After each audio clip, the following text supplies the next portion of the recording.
Você já parou para pensar no poder das palavras que você diz? A língua pode ferir ou curar, destruir ou restaurar. Hoje, no programa Verdade e Vida, Reverendo Hernandes Dias Lopes fala sobre a responsabilidade daquilo que falamos.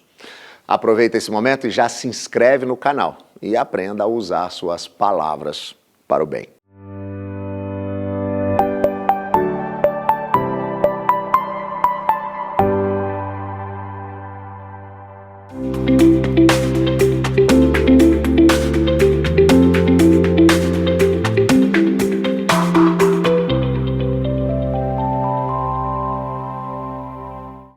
Permita-me uma pergunta. A sua comunicação traz cura ou doença para as pessoas? Você, ao abrir a sua boca, resolve problemas ou cria mais problemas? Eu quero tratar deste assunto com você. Língua, veneno ou remédio? E vamos basear esta mensagem em Tiago capítulo 1, versículos de 1 a 6. Vamos ouvir a leitura desse texto. Tiago, servo de Deus e do Senhor Jesus Cristo, às 12 tribos que se encontram na dispersão, saudações. Meus irmãos, tende por motivo de toda alegria o passardes por várias provações, sabendo que a provação da vossa fé, uma vez confirmada, produz perseverança. Ora, a perseverança deve ter ação completa para que sejais perfeitos e íntegros, em nada deficientes. Se, porém, algum de vós necessita de sabedoria, peça a Deus que a todos dá liberalmente e nada lhes impropera e ser-lhe-á concedida. Peça, porém, com fé, em nada duvidando, pois o que duvida é semelhante à onda do mar, impelida e agitada pelo vento.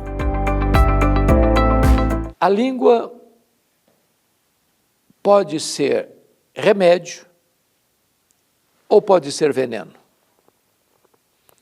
Provérbios diz assim: a morte e a vida estão no poder da língua.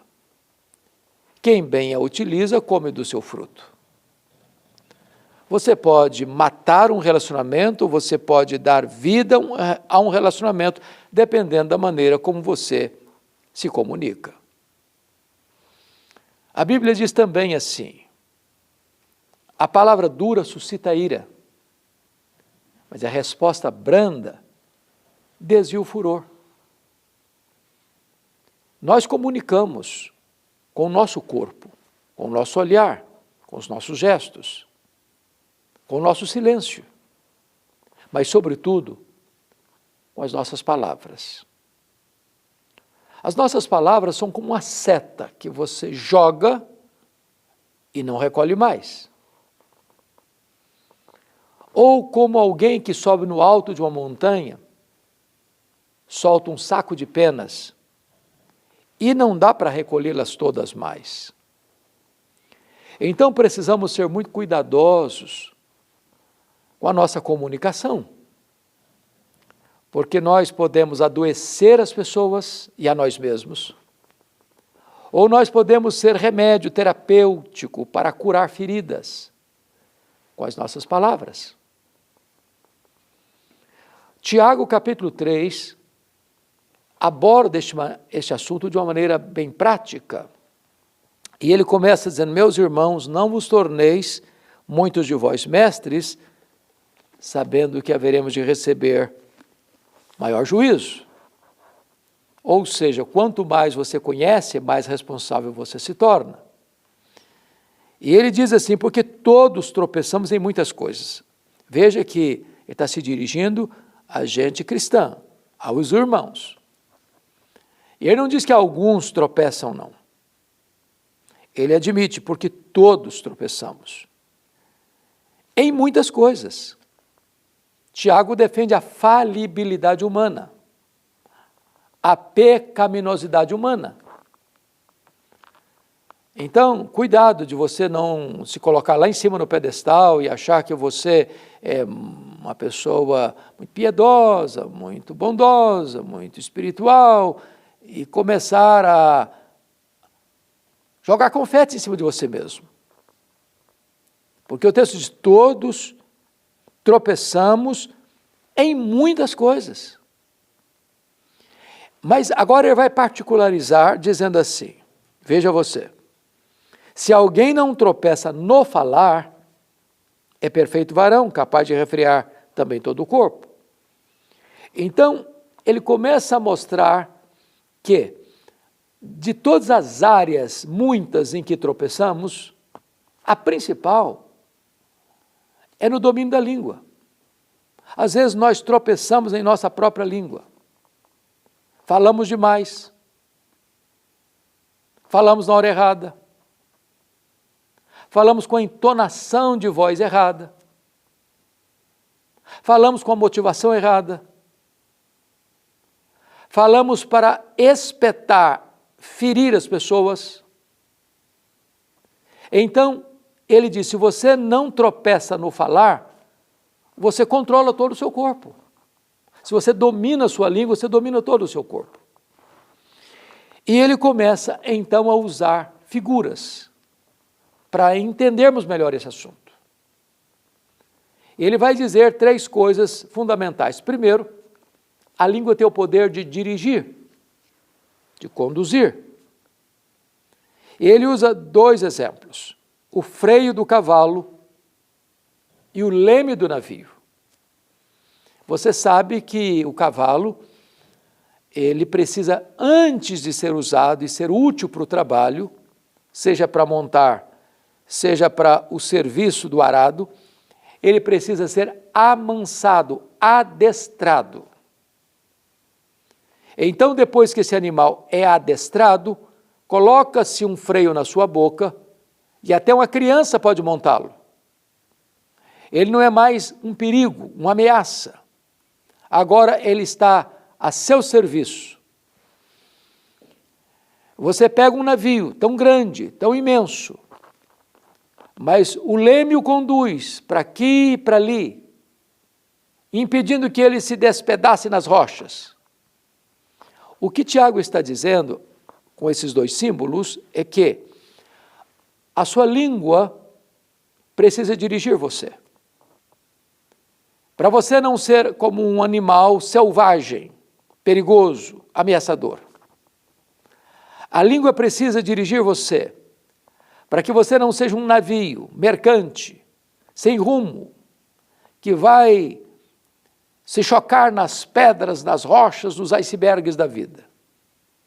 Quando você controla a sua língua, ela vai dirigir você por caminhos planos, para não fazer decisões erradas, para tomar atitudes certas, para reagir de maneira transcendental. Mas agora, preste atenção, ele vai nos mostrar uma outra coisa. A língua tem também o poder não só de dirigir, mas o poder de destruir. De destruir. Veja você o que ele vai escrever. Versículo 5.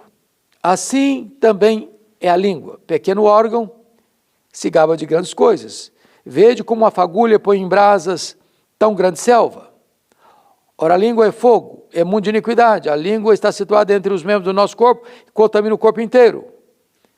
E não só põe em chamas toda a carreira da existência humana, como também é posta ela mesma nas chamas do inferno. Aí ele começa a comparar a língua como um fogo.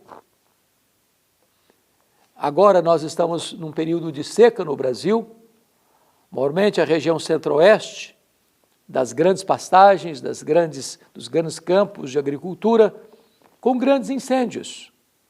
E às vezes uma pessoa desatenta joga uma guimba de cigarro na beira da estrada, coberta de folhas secas, e aquilo pode alastrar, trazer devastação, prejuízo.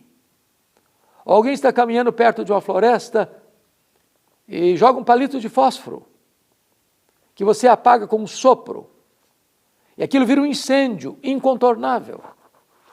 Assim é a língua. uma palavra mal falada, uma crítica maliciosa, uma acusação leviana, uma suspeita de alguém levantada no ambiente pode destruir uma vida, destruir uma reputação, destruir uma família, destruir relacionamentos. Então, a língua é como fogo. Mas há uma segunda figura, que é a figura do veneno. A língua é como veneno.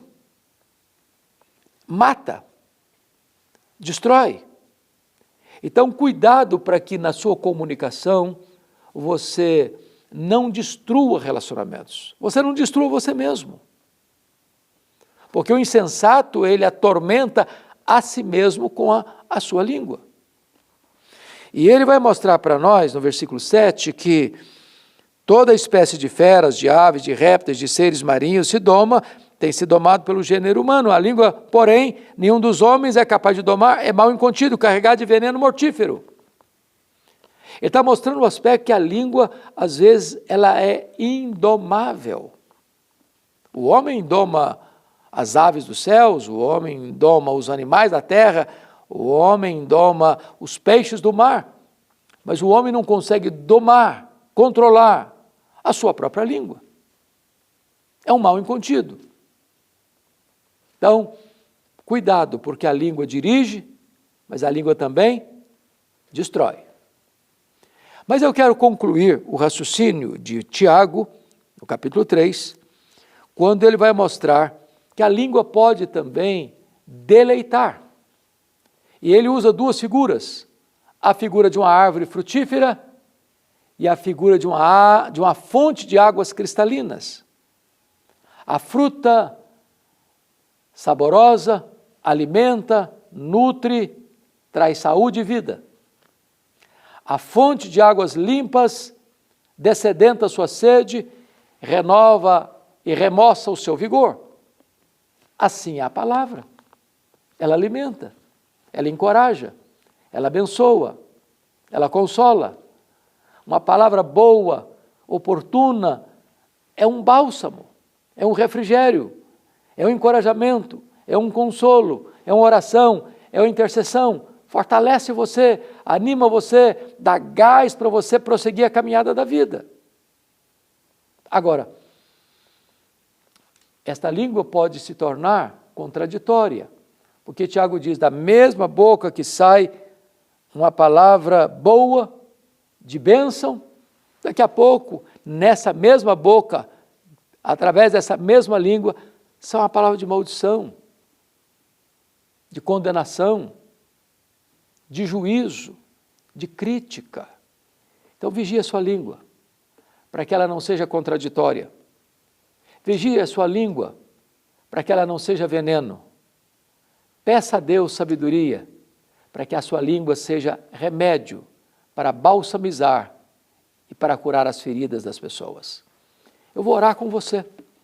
E quem sabe agora você peça a Deus, Deus, eu quero usar a minha comunicação para trazer vida e não morte.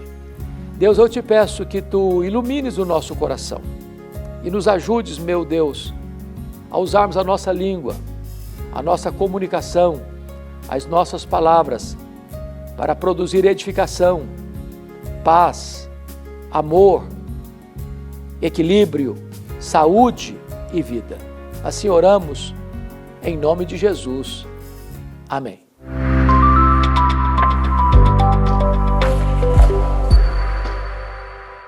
Nossas palavras podem ser instrumentos da graça de Deus. Torne-se um parceiro em missão do Verdade e Vida e nos ajude a compartilhar essa mensagem de alegria e esperança. Entre em contato com a gente, o WhatsApp está aparecendo aí na tela, o código de área é 11 947 18 94 50 e peça para você receber aí o devocional Gotas de Esperança para a Alma e também todos os direcionamentos para você caminhar com a gente como um parceiro em missão. Aproveita e segue a gente nas redes sociais, buscando pelo @canal Verdade e Vida e também pelo @IPB Oficial. Compartilhe essa mensagem com alguém que precisa ouvir isso hoje.